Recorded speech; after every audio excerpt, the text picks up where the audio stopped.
omushomesa otematemerwa abazugu yamanyonka Moses Katushabobire nashomesa ko barahishomero rya Bwikya Secondary School omururembo rwa Hoima.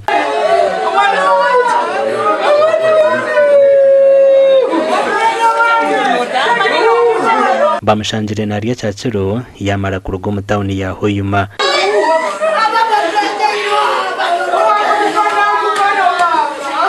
Bamutemere muno ebiso bisatu hamutwe kandi bamuchumita nekintu omuhunda omukifuba mirundi nyingi muno so kandi bihuta bibaire biri byamani muno bamutemere hankona n'obwongo n'ogurora butukire enyita ebiseri bamuteire bamutemere ebuto bamuhikizeho kolera kimunti bano babere ba senior killers abukuba tibamulekeire any chance of surviving. Abantu abo entamu yabo wewa inukirega hamuli mugwe yakingura urugi yataha mukanyuma yagaruka yeje yakingura garaji yataha ya pikipiki ye nikizoka abaziguba inakuba bakolese zige chance ge batamu ba hidinga somewhere.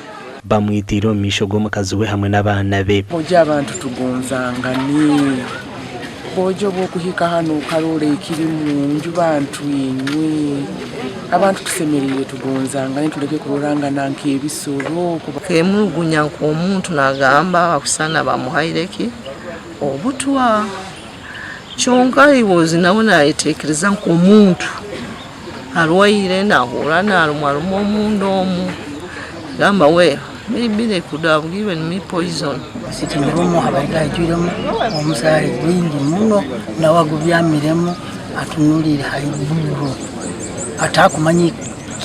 atakumanyikana kumanyirira hataho bangu mbuirobo batwambagamba nti mulenge okumukonya rundi nitusobora kumunagizwa kumezi bwayi hati hanyuma nubonya koraki. Polisi yaretembwa yenkajirize kandi yashanga abantu barubatirire burahamwe nukwe kugaruka yetaruzire mu motoka niko justice ehike tugume niko no mukyaro warasigere makagana asore kugoma amaze kwetegereza ohayarugireho obuzibu bono kuba bugwire. Amakuru agagasha kwa Ambrose n'wagaba katoto.